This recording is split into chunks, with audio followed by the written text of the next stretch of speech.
Shortly after the 2014 Indian elections, an intelligence briefing reached New Delhi detailing a meeting in an underground madrasa in Islamabad. The shadow war between Indian intelligence and Pakistani terror syndicates was entering a dangerous new phase. Three key architects were laying out the strategy: Major Iqbal of the ISI and the Kanani brothers, who specialized in moving illicit funds, and their underworld backer, Daud Ibrahim. They had spent years smuggling fake notes into India, but this specific operation scaled the threat to a massive level. They planned to manufacture and flood the country with 60,000 crores in perfectly forged currency. The logistical chain was built for maximum insulation. The cash would be printed in Islamabad, smuggled across the Nepal border, and secured in Uttar Pradesh. Waiting there was Atiq, whose network would scatter the cash nationwide before authorities could trace it. This massive influx of cash functioned as a targeted economic weapon. By triggering hyperinflation and shattering financial stability, the syndicate aimed to engineer domestic chaos just as the 2017 state elections were beginning. Preventing this required infiltrating the syndicate on their own soil. Enter Major Shobhit Sharma. He was a deep-cover Indian spy who had spent years operating in the shadows of Pakistan.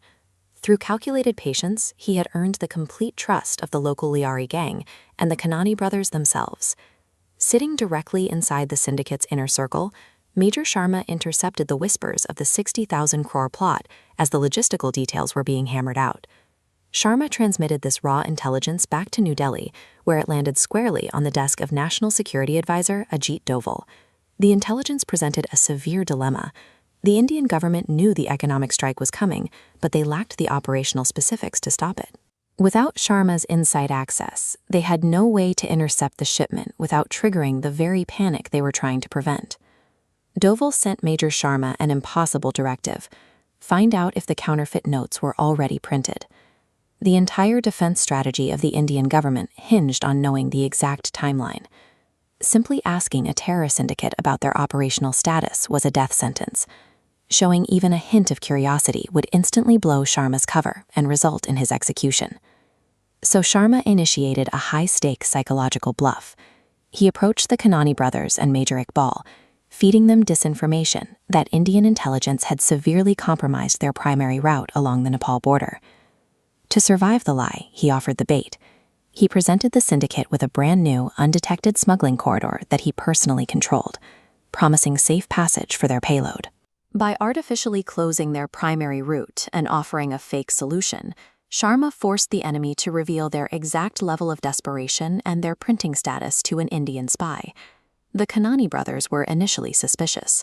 Sharma faced a razor-thin margin of error as they evaluated his new route and weighed the risk of trusting him. The bluff held perfectly.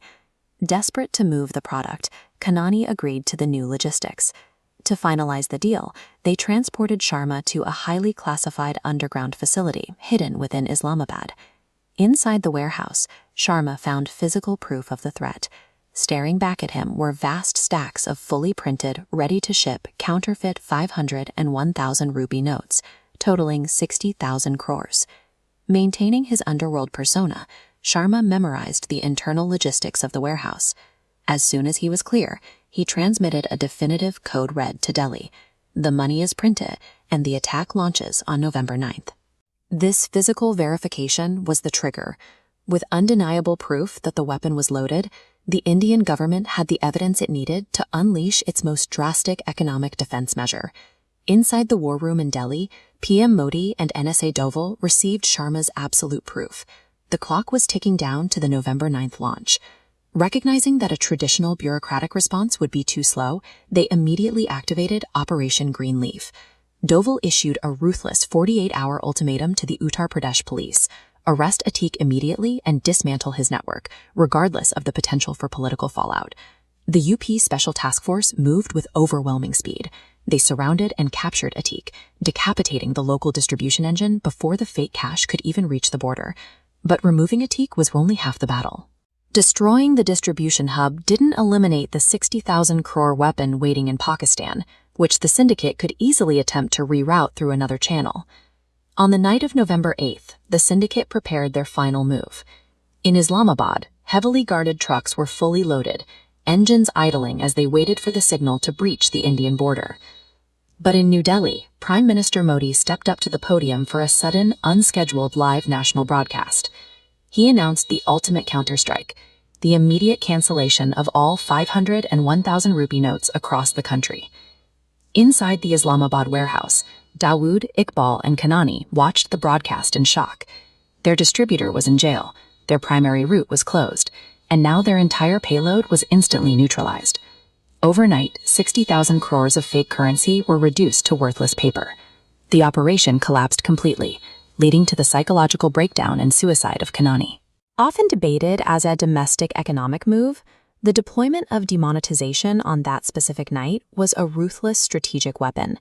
It was a victory secured solely because an embedded spy had the nerve to walk into the lion's den and bluff an entire terror syndicate.